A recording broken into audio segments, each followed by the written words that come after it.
kulanti waxaan wanaagsan daawadayaal mar kale ku soo dhawaada barnaamijka dhabka hadal qaybtan waxaynu ku eegaynaa xogihii ugu dambeeyay ee galbeedka gobolka City ee dowladda Soomaalida oo dhawaanahanba ay ka taagnayd colaadii u dhaxaysay Soomaalida iyo Canfarta iyadoo maalmihii la soo dhaafay ay jireen in Canfartu ay weerar ku qaaday dhulkii lagu muransanaa ee dhulka Soomaalida ahaa isla markaana ay deegaano la wareegtay waxaa jira dad fara badan oo Soomaaliyeed oo dhulkaasi ka qaxay isla markaana guryahoodii ka soo cararay oo ku sugan goobo hadda dawladdu ay meelaha qaar gargaar gaarsiisay waxa la sheegayaa inay jiraan dad fara badan oo ay afduubatay kooxda Canfarta ahayd ee weerarka soo qaaday hawiyii ugu dambeeyay dadkaasi tirada inta ay dhan tahay iyo halka laga cabsi qabo in la aaday iyo bal inay nool yihiin iyo in ay ama in la laayay ayaan eegi doonaa iyo maartay waxa la gudboon dowladda Soomaalida gaar ahaan mas'uuliyadda ka saaran dadkaasi la afduubtay waxa marka arrimahaasi aan wax ka weydiin doonaa gulad dhinaca fadhiga gulad soo oo mahadsan tahay saaxiibkaas kuma cusba dadka dhagahooda colaadda Soomaalida iyo Canfarta gaar ahaan dhulkan lagu muransan yahay Soomaalidu ay leedahay dabcan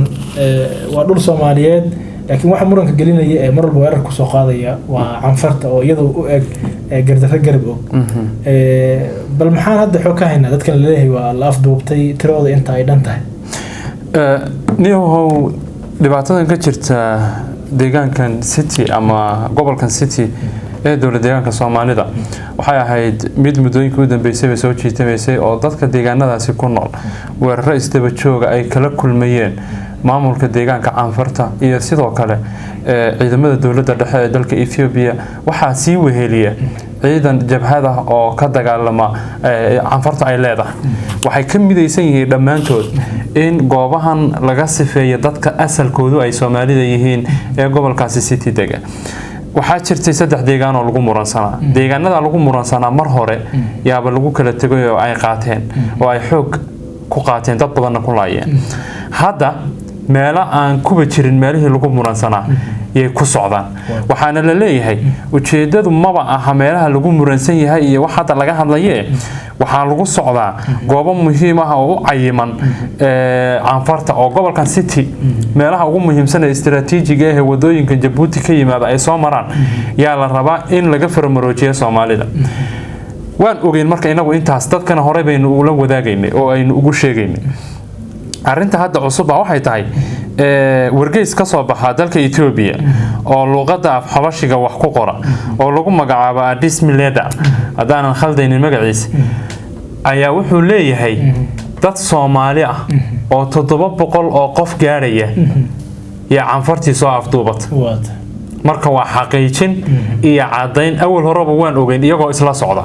Ethiopia ciidankeedii dowladda dhexe kii Canfarta ee deegaankaasi madaxweynahoodii oo diyaar ah wixii oo dhan waynu ogeyn in ay weerar ku yihiin dadka Soomaalida ee gobolka City degan laakiin waxa cusub warbaahintoodii in ay ina sheegayaan dadkii Soomaalida ahaa ee qaxootiga ahaa ee ay soo afduubteen in iyagu cadeymahoodii inoo soo bandhigayaan wargeyskan Addis Ababa ka soo baxa ee luqadda Amxaariga wax ku qora wuxuu leeyahay dadkan Soomaalida ee boqolaalka rayidka ah ayaa la waayay taan iyo cirib meel ay dhigeen kadib markii ay Canfartu ka qaxisay deegaanadii iyo magaalooyinka ay deganaayeen waxay leeyihiin waxa lagaga daba tagay meelihii baadiyaha ah ee ay u firxadeen kadibna Canfarta soo afduubatay waxaana la soo aaday gudaha deegaanka Canfarta oo Canfartu ay hadda gacanta ku hayso marka dadkan Soomaalida ah ee 700 qof ah ay ku sheegayso warbaahinta Ethiopia meel ay jaani cirib dhigeen aan la ogeyn waxa weheliya dad fara badan oo kale oo iyagu ay qirayaan in meesha lagu dilay waxa nasiib darro 700 qof ee Amxaaradii qaadatay inoo sheegayso cid ka hadashay oo deegaanka Soomaalida ah oo yeebooysay oo yiri war dadkaas naga maqan iyo dadkaas la afduubtay ma jirin aad ma santahay waana ma dabcan bal waxa kala gudboon maamulka deegaanka Soomaalida arintan laakiin wargeyskan ma cadeeyo dadkan waxa ay yihiin ma ragba ma dumarba ma dad isku jira ma cadeeyo dadkan waxa ay yihiin la afduubtay waxa isugu jiraan dadkan wuxuu ku sheegay inay yihiin dad rayid ah oo laga soo barakiciyay magaalooyinka ay ku noolaayeen kadibna baadiyihii ay u kaceen iyo meeshii ay u baxsadeen naftooda u la baxsadeen looga daba tagay kadibna la soo afduubtay oo aan meeshii wixii la leyn karay intii lagu laayay lagaga imanine la soo kaxaystay oo la soo qafaashay waa adoomo marka waa sidii dadka adoomada loo qafaalan jiray loo kaxaysan jiray yaa loo kaxaystaa inay biyaha ku dhaansadaan iyo in kalan lama oga meel ay ku sugan yihiin cid sheegi karta ma jirto laakiin wargeyskan amxaarka ee ilaahay ka hadliyay wuxuu sheegayaa in dadkaasi ay gacanta canfarta ku maqan yihiin 700 oo qofna ay gaarayaan waxaase hadda wanaagsanaan lahayd hadiiba warbaahinta Ethiopia ay sidaas tabinayso wargeysku sawirro soo bandhigay oo aan ku arkay warbaahinta la soo qaatay ma sheegi karo dadkii qaxootiga caadiga isaga sugnaa ee dhibaatooyinkaasi ku jiray sawirro hore looga qaaday inuu soo qaadanayo bahalkii laakiin sawirro soo qaadanaya maamooyin dhawanka haysto oo maxaan ku idhaahdaa meel boor badan fadhiyo oo rafaasan ma sacaadayn kara ama ma xaqiijin karo in ay yihiin dadka la afduubtay wuxuu saqirayaa dadkan inay dad rayid ahaayeen oo aynan ciidan ahayn dad rayid markii lagu yiraahdo sawirka guud ee marka horeba ku soo baxay oo haween iyo caruur iyo dad birimageyda ah oo soo cararto iyaga laftirkooda ay gacanta u qaban weyd in badan oo kamid ah u qabato way laayeen laakiin kuwan ilaahay laga yaabo inay waqti u dhimanaa oo uu ka badbaadiyay laakiin iyaga gacantooda wali ku maqan adeer maamulka deegaanka maxaa la gudban marka arintan maadaama 700 oo ruux oo guryahoodii marka hore laga soo qaxiyay oo la soo barakay hadana laga soo dabatay oo la qafaashay ama la afduubtay ilaa haddana aan lahaynin jaan iyo cirib meel ay dhigaan iyo inay nool yihiin inay maartaleeyaan war laga hayn maxaa la gudban maamulka deegaanka Soomaalida ee uu hogaamiyay madaxweyne Mustafa runtii 700 la afduubtay waxaa ka horeeyay kumanaan dhimata oo meel hadda ay ku sugan yihiin ana dhihine godka la geliyay oo waraabaha uu hilibkooda cunay waxaa jirta kuwa hore oo 700 ka horeeyay oo iyagana meel ay ku sugan yihiin aan la garanaynin oo gacanta ku maqan canfarta waxaa jira kumanaan kale oo dhaawacmay waxaa jira magaalooyin dhan oo la qabsaday waxaa jira dhul dhan oo beero ah la gubay waxaa jira 100 iyo dhowr kiiloomitir gudaha deegaanka Soomaalida intii la soo galay in riigag ceelasha dadka u qodayay ay canfartu qaadato oo la tagtay waxa soo dhan dawladdu wali afka ka fiirinaysa wax ficil ah oo dhab ah oo ka go'naanshiyo ah oo go'aan ah oo ku dhaqaaqid ah lagama hayo hadii laga hayana ciidan yar baa la geyn meel afarta koona laga istaagi waa meel saxara ah gebigooda meeshaas lagu cunay waxba kama soo noqdaan ciidanka la geeyo marka dawladda deegaanka Soomaalida waxa arinta kale muujisada ilka caasow ah xafiiska warfaafinta dawladda deegaanka Soomaalida baan dhaweyto warbixin bu soo saaray oo kaga hadlay arinta gobolka City luqadda amxaarigana waa lagu qoray luqadda Soomaaliyana waa lagu qoray luqadda Soomaaliga waxa ciwaan looga dhigay warbixintan lagaga warbixinayay duulaanka ay canfartu ku soo qaaday gobolka City waxa la isticmaalay ereyga duulaanka ay canfartu ku soo qaaday gobolka City oo warbixinta Soomaaliga tii afxawashiga ahaydna isku dhacyada u dhaxeeya dadka walaalaha ee canfarta iyo Soomaalida ciwaan looga dhigay waa hal xafiis oo xafiiskii warfaafinta deegaanka Soomaalida wuxuuna ku kala hadlayaa laba luqadood labada luqadood ee amxaariga iyo marka laga yimaado Soomaaliga wuxuu ku kala hadlayaa laba niyo Soomaalidana waxba u sheegaya amxaaradina waxba u sheegaya taas waxay marxaati cad ka tahay arinta gobolka City deegaankeena Soomaalida iyo mas'uuliyiinteenu markay dawladda dhexe kala hadlayaan ilaa waa iyaga ilaahooda waa kaligood markay la hadlayaan kuwa soo magacaawday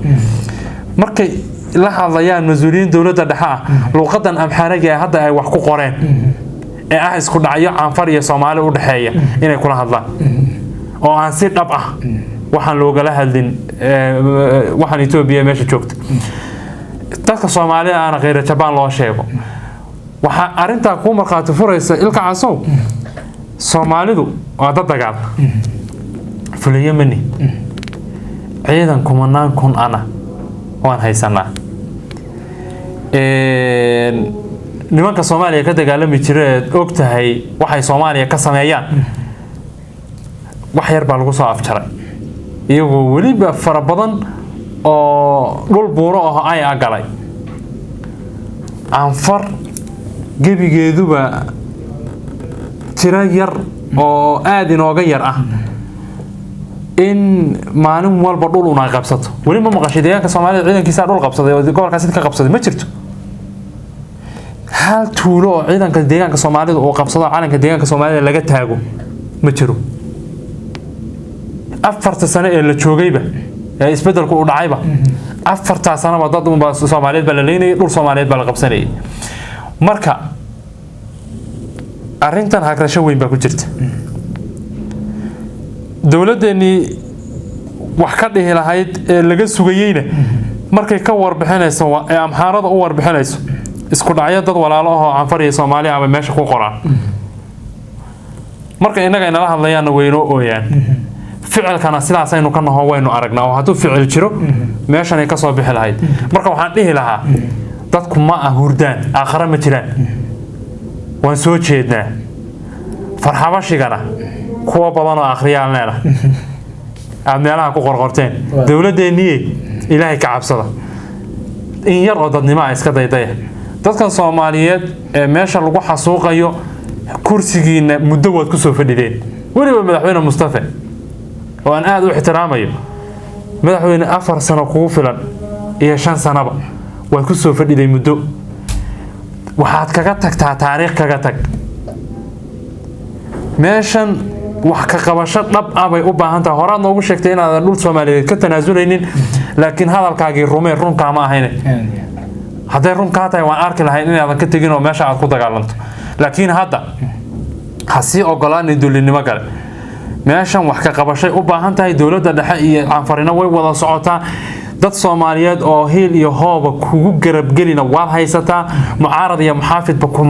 ku taageero arinta kugu taageerin waad haysataa ciidan aad u tababaran aad u fiican oo geesiyaalana waad haysataa ilaahay isku xid dhulkaagi iyo dad Soomaaliyeed baa difaacaysa nimanka ka hortag oo waji dhaba kaga hortag farintaas aan u diri lahaa wadaagadu ma sii gulida odayaal qodobkana intaas aan ku soo gabagabaynaa tan iyo kulan dambe nabadgelyo